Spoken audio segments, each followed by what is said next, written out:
capturing this? All right. Well, let's see. How many people do we have on here? My screen gets very minimized, so I cannot see. It looks like 14. 14. Okay, do we want to give a couple minutes or do we want to just hop in? Let's give it maybe one more minute. Okay. I prepared a PowerPoint to give us a little extra time at the end for questions too. So Awesome. Should be in good shape.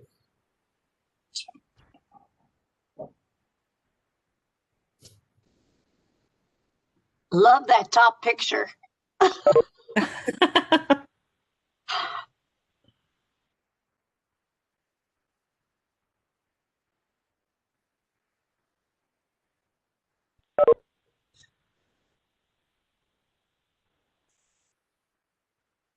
Well, both pictures are great. Yeah. The other one just pulls at your heartstrings. It really does. I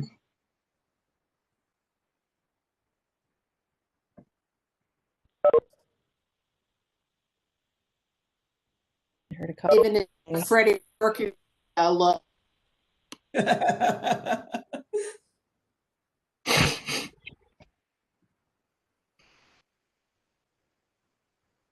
Oh, there's some faces I haven't seen in a while.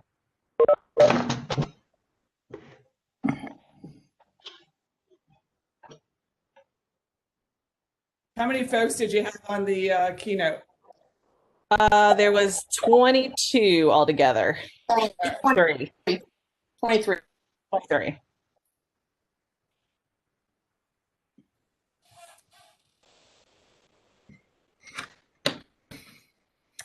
All right, I guess I will go ahead and get started. Or Angela, did you want to say anything before I started? No, I was just going to do a small introduction of you. As many of you know, Donna Gregory, you see her a lot at all of our programs, but mainly at Brass Camp and Camp Fantastic. If you came, she mentioned a few years ago, she came and spoke to us at Parents Getaway Weekend about her study that she was going to present for her PhD. Since then, it was approved and she now is a doctor. Woohoo! So I will let Donna go ahead and get started. Yeah, I'm really excited to share and disseminate the research results with you guys as my very first audience, other than my defense, which was slightly more stressful than this presentation this morning. And I just want to give you a little of my background. I actually very intentionally chose these pictures. The top picture, as you can see, Dave and I in our younger days. I started being involved in Special Love in 1987 as a mere teenager myself. Dave is a few years older than me. I just want to point that out. But Dave and I, I started camp a few years after Special Love and the founders started camp. So the top picture is the oldest picture I could find of my early days entering into the Special Love family. And these folks are near and dear to my heart.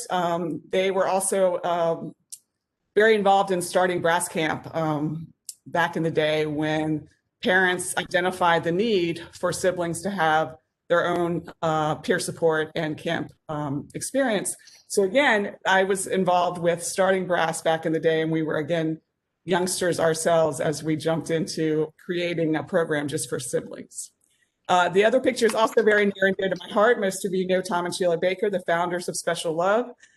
So I wanted to kind of, in two pictures, show my journey in my experience and my passion for the Special Love organization. I am the Chief of Recreational Therapy at the National Institutes of Health. And one of my primary responsibilities there is creating family-centered programming, which also supports siblings as well as the whole family in the fight against rare diseases, including childhood cancer. Angela, you can go ahead and click. So I want to just take a quick minute to give a shout out to the amazing counselors who jumped right in as research assistants during the week of camp last summer. And also a special shout out to the Special Love office, Dave and Angela and Jan, who did a ton of work behind the scenes to help educate families and pass along families interested in participating in the study to me I couldn't have done it without this crew. And when I was proposing my research study, my academic faculty kept saying, that is a crazy idea to try and collect data at a camp setting. And I just said, you don't know the Brass Camp family. They're going to be all in supporting this project. So I'm very fortunate that that was true. And my faculty were surprised at the support and energy that the Special Ed family provided to make this happen. Go ahead, Angela. And then, of course, the sibling superstars who participated in the research. I was pleasantly surprised that 81 of the 104 siblings that participated in Brass Camp consented and assented to participate in the study. And I think that is just a true testament of how invested you all are in getting a spotlight shined on the needs of siblings and how valuable a peer support camp is in supporting their unique needs. Go ahead, Angela. And then this is also, Sheila and Tom Baker wrote a book about their Special Ed and the Cancer Journey. And this quote spoke to me as I spent 4.5 years working on my dissertation and my PhD. And it really highlights and talks about why siblings are so important and why we should include them in the cancer journey. And I know I'm preaching to the choir with this, and I'm excited that you guys fully understand it. But my mission in doing the research was to help the world understand and appreciate it, and have some rigorous statistical significant data to support the value of a peer support camp intentionally designed just for siblings. Go ahead, Angela. So with that, I'm going to jump right in. We have a limited amount of time, so I'm going to give you the highlights of the outcomes of my study. And I really feel passionate about the title, Singing in the Rain, although my faculty did not allow me to make that the title of my dissertation. And again, that goes back to the fact that they truly don't understand the camp environment. This is my favorite camp song, as Angela and Dave know.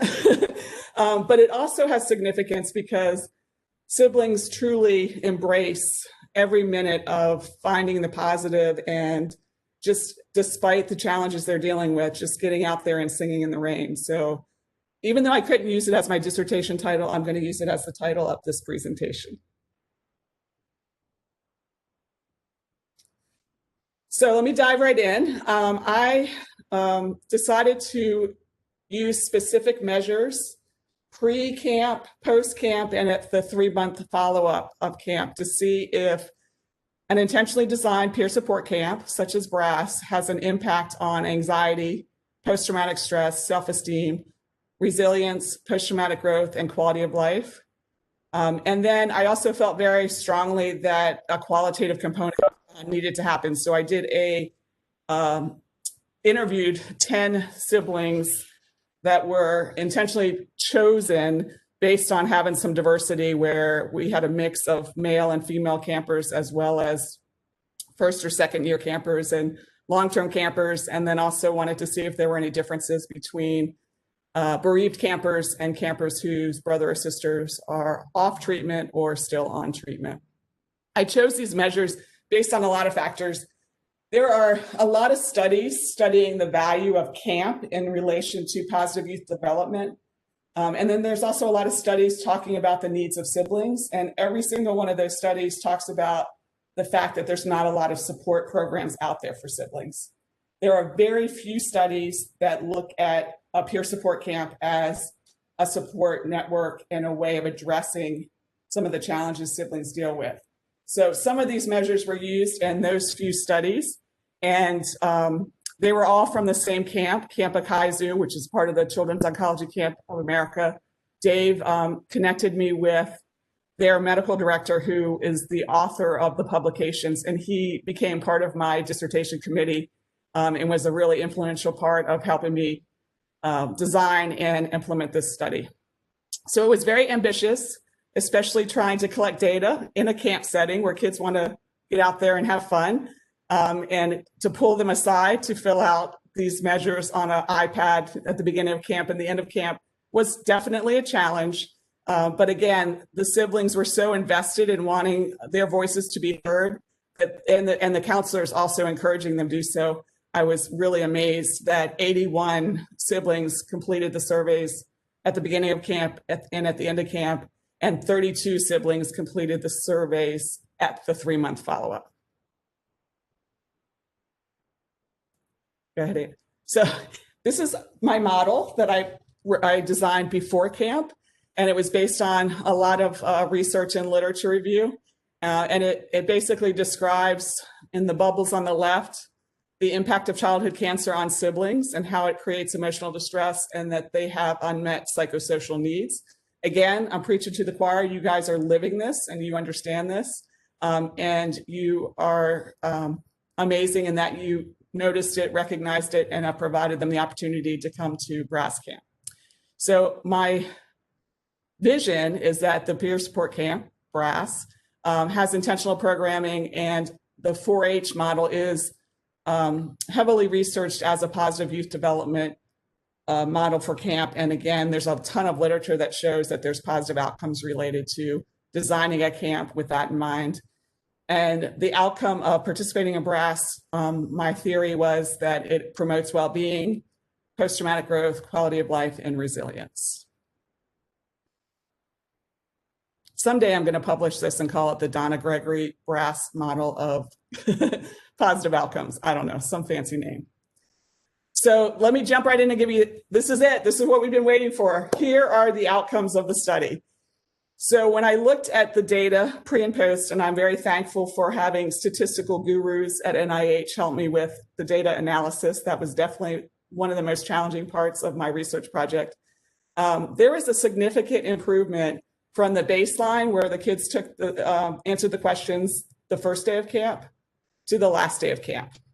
Again, that seems logical. It was intuitive to me. I'm passionate, I'm a little bit biased, and I recognize and I watch these kids go from, getting off the bus. Some of them that have been here multiple years get off the bus and are just ready to go. Others are like, what have I gotten myself into?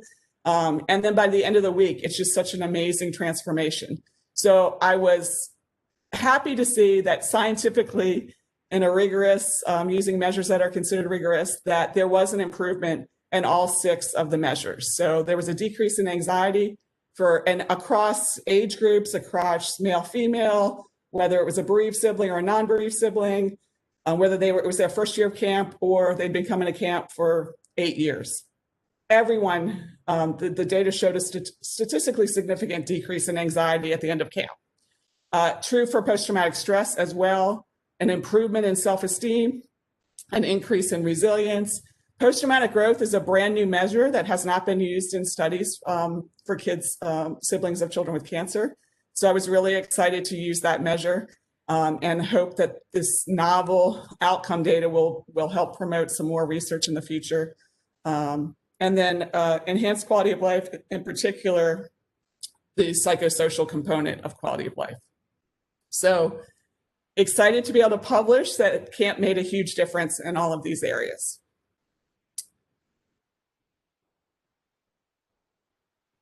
What I learned at the 3rd time point, now there were 32 participants, which apparently is common in research studies. It's harder to get folks that are not a captive audience to participate in the 3rd time point, which was the exact same measures, but 3 months later.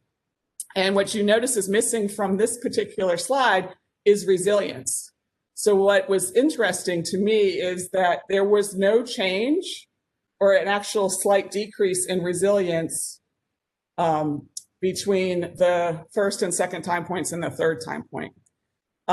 There was also a trend downward in post-traumatic stress, anxiety, and self-esteem. Although it was still higher than what it was at baseline, they were starting to show a little bit of a trend downward. Now, there's a couple logical explanations for that. One is 32 participants may not be representative of the 81 that participated in the first 2 time points. But it also tells me that the benefit of camp starts to wane the further the kids get away from that camp experience.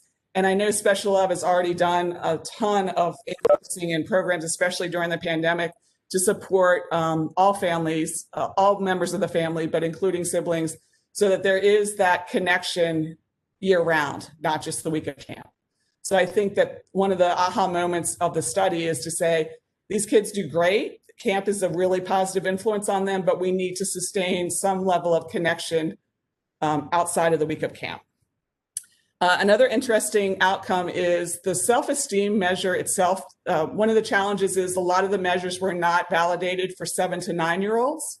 So I had a hard time finding measures that were that would work for that age group, just because of the level of development. And we also, fun fact, we had to read all the questions to the 7 to 9-year-olds from a developmental standpoint, which was unexpectedly time consuming during the on-site data collection.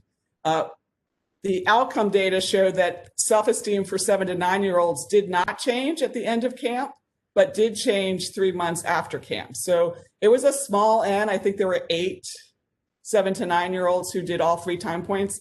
But it makes me wonder if developmentally it takes younger kids a little longer to kind of gain the benefit of what self-esteem supports they had in the camp process. So I'm going to keep moving because I want to talk a little bit. Go ahead, Angela.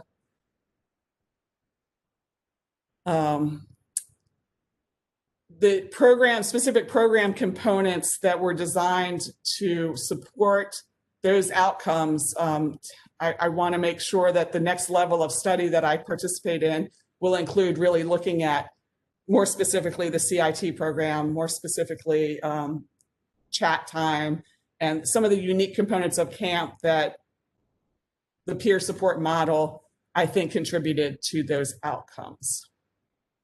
So I'm happy to talk more about the outcome data, but I want to keep moving because the most exciting research, the most challenging, but the most exciting research, I think, is the lived experience of the siblings themselves with the interviews.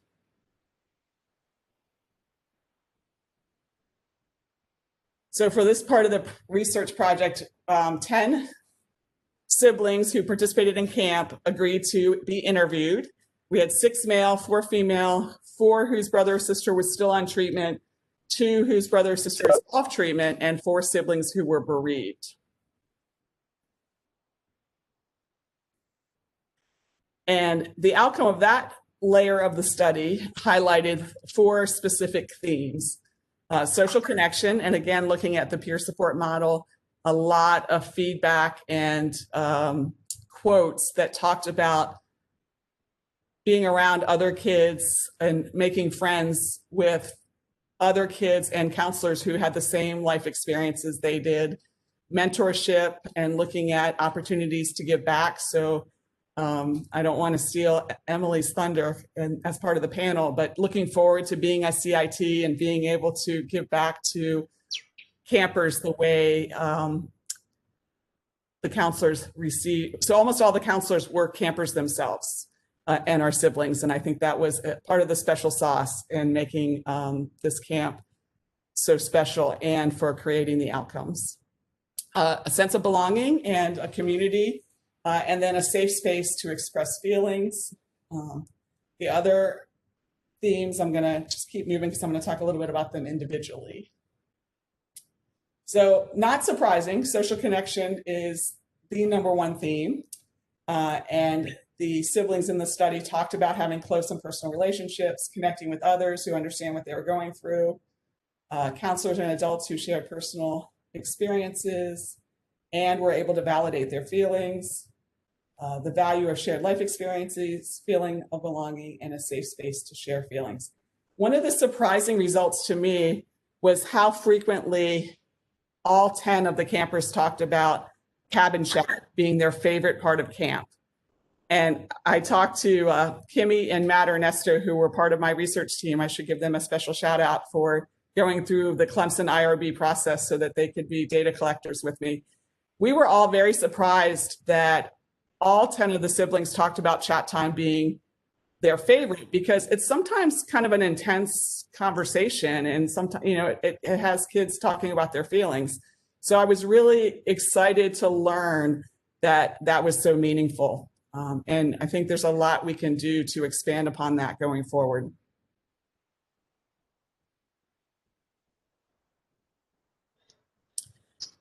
Personal growth was a common theme. Again, most of the campers talked about learning life lessons, taking on new responsibilities, a lot of developing new coping skills and learning from other campers and counselors how to deal with their feelings, that it's okay to have them, that it's okay to have fun, even though life is difficult, and that whole reciprocity of being able to give back and helping others. So I had a really hard time just choosing one quote for each of these themes, but wanted to just highlight one of the quotes that a 14-year-old shared. I went from not really understanding or thinking about cancer to knowing what it does and how it impacts other siblings. I learned ways to deal with my feelings. I've met a bunch of friends that I can talk to if I need to, or they can talk to me if they need to. I thought that was a pretty powerful quote for someone who, prior to coming to camp, was very much compartmentalizing their experience as a sibling dealing with cancer. A sense of identity. A lot of the campers talked about being at Brass Camp gave them a chance to shine, and it let them be them and not the brother or sister of someone who's sick. And the whole sense of inclusion, one of the most powerful things about Brass Camp for me as an outside observer is how inclusive all of the campers are. They come from lots of different walks of life and different interests, and it just gives them a chance to be them, and everyone is included and supported. So I thought this was a powerful quote to kind of capture all of that. Everyone at camp made me feel happy because I was able to be me. I like how inclusive Brass is. It is okay to be your true self here.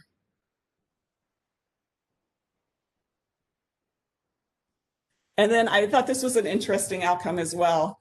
I think it's powerful that camp is just kind of a place to let loose, and kids can just come to camp and not worry about what's going on at home and be around others who just kind of accept that as a safe space just to have fun. So I think this quote, also in being a center of attention, I think that's also a common theme. Where at Brass, we work really hard intentionally to shine the spotlight on each and every camper and shower them with individual attention. So this quote, I think, summarizes that. I found Brass Camp really helpful because I needed a break from real life, and I have fun at camp. Everyone there makes me feel important. We won't show Peggy this picture. She's our safety patrol.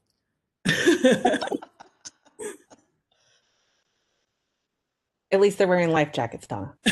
Yes, and we had a lifeguard on duty. Yes. All right, ready? Yes. Okay. So I'm sharing with you a ton of information. There's a lot more data. I'm happy to share more at some point, but I really think it's really important at this point to hear from our real experts and let the mic drop. And thank you, Noelle and Emily, for joining us. But these are the two experts, and I want them to take a few minutes to share what camp means to them. And we do kind of have a general rule at camp of what happens at Brass Camp stays at Brass Camp. So you guys are getting a sneak preview of us breaking that rule to give you a glimpse of what Brass Camp is all about. So without further ado, can we invite... I think they are already on. I see Noelle and there's Emily. You two are more than welcome to unmute yourselves. Hello. Hello. Hey guys, thank you so much for joining us and letting me shine the spotlight on you a little bit. And this is the first time you guys are hearing the results of the study, and both Emily and Noelle were active participants in the research study and shared their valuable information. But I think it's important for you to hear from them what camp means to them. So I'm just going to ask them a couple questions, and we have saved time for you guys to ask me or my esteemed colleagues on the panel, Emily and Noelle, any questions you might have. So first, Emily, can you share with us how many years you've been coming to camp? Gotta count. This last year was my 6th year of camp. So Emily is quite the veteran of brass camp. Yeah. And Noelle, how about you? This was my second year, so I'm definitely new to this. Yeah. And jumping right in with both feet, right, Noelle? Yes. Yes. So Emily, I'll start with you. Can you describe for us how does it make you feel at brass camp with other kids who experienced having a brother or sister with cancer? It's sort of like another community from real life where people just see you as this person who had somebody who was sick in your family and they pity you or they just feel like, oh, I'm so sorry that you had to go through this. But at Brass, everybody treats you like a normal person, like nothing ever happened. And I can just have normal conversations and just make a bunch of new friends who don't care about the past or what happened. Right. All right, Noelle, can you piggyback on that? How does brass make you feel with being with other kids who have the same life experience? Yep, I definitely agree with Emily. You are a normal kid at camp, but if you ever want to talk about cancer or what your experience is as a sibling, you don't have to explain, like, this is what chemo is. This is how often we have to go to the hospital. Like, that's just a normal thing.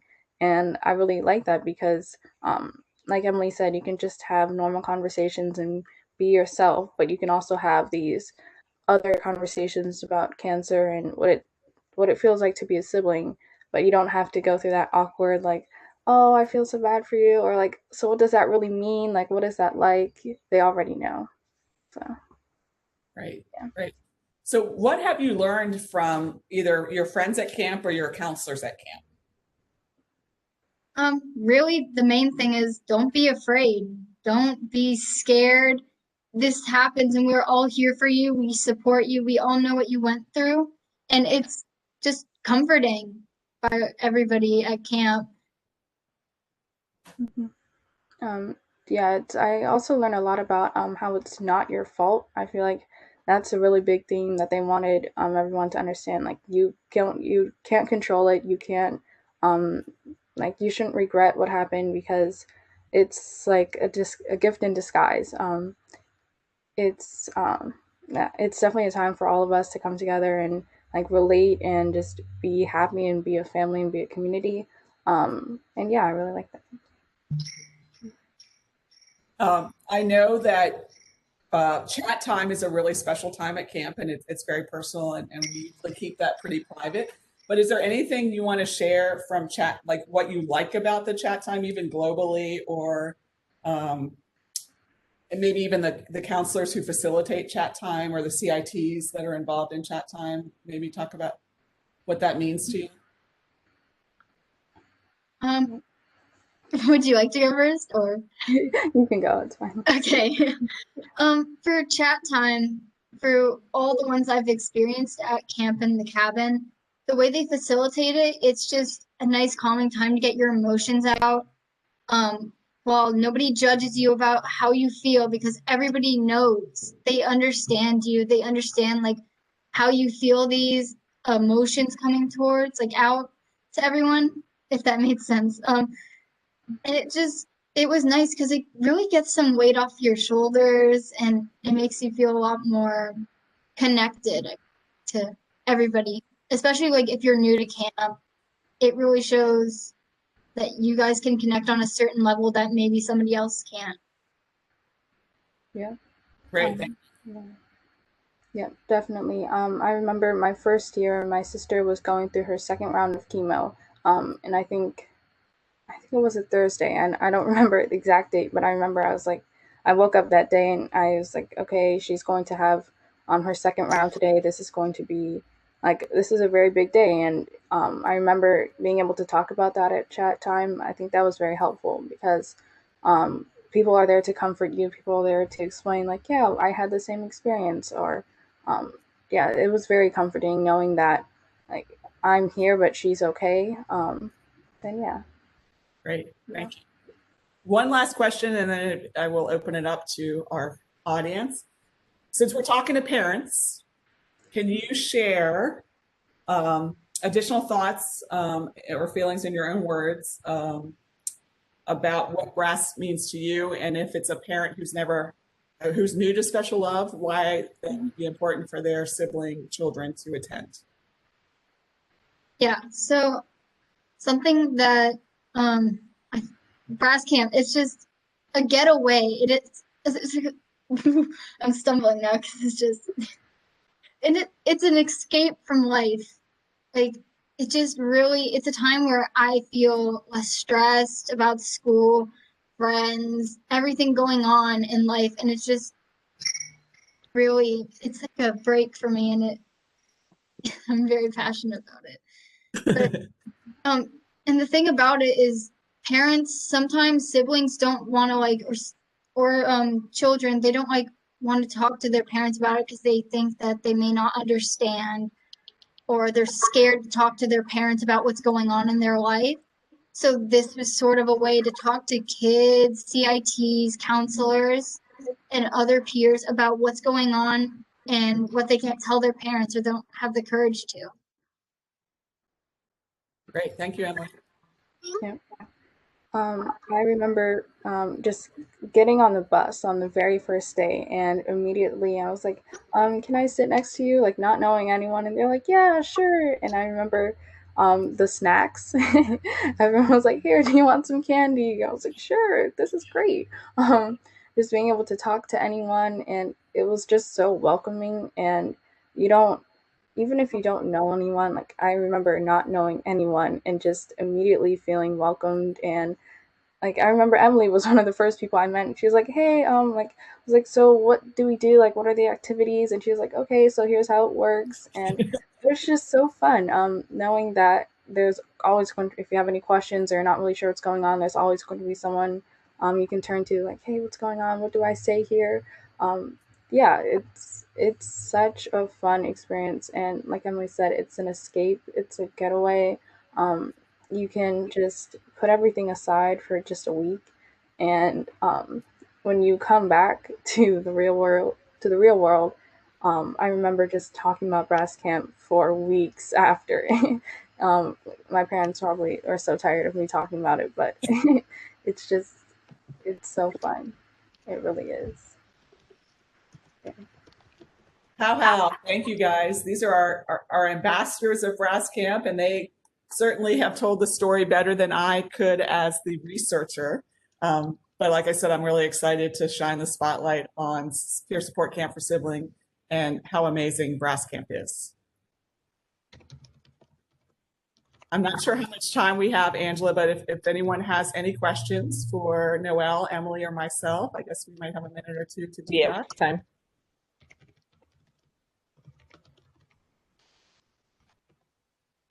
Silent. Well, from a not unbiased point of view, I would be curious to hear from Emily and Noelle. What are the things about in-person camp that you found hardest to replicate with virtual programming? Because I think Brass Camp was amazing, but is there parts of it that we can consider for next year? Hard to think about because you guys, I wasn't sure how it was going to work out this year. I was like, oh no, I hope we still have brass camp this year somehow.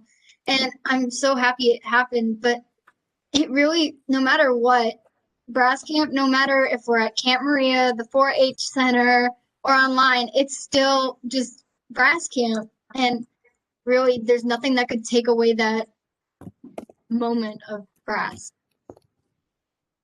Yeah, Right. That doesn't mean you can't email us with critiques. Think of something. That was actually one of the interview questions, and air conditioning was the number one answer to that question. okay. Nice.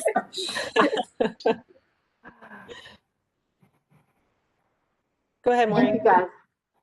Thank you, guys. Donna's study shows that it's important to continue the contact and the impact of brass throughout the year. How do you two think that that might be something that Special Love could do?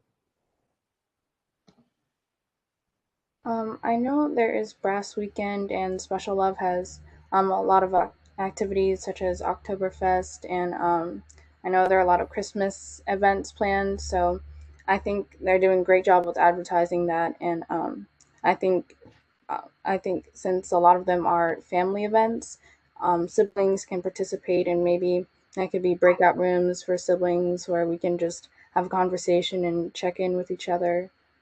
That's just an idea, but I think definitely the events throughout the year are very important, and I'm glad that they're still doing that just so we can continue the impact of breast camp.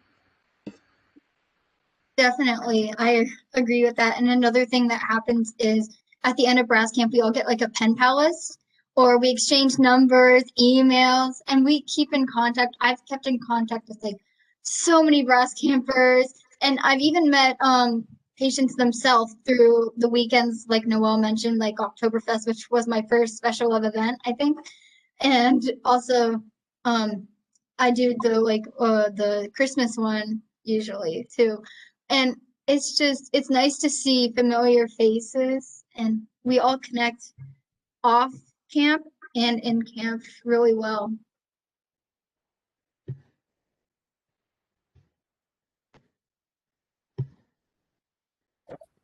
All right. Do we have any other questions? Oh, Maureen has another one. All right, this is for Donna. We haven't talked in a long time. So Donna, you have some amazing research and knowledge. How are you going to take this and share it for families throughout the country? So I have submitted my first manuscript for publication.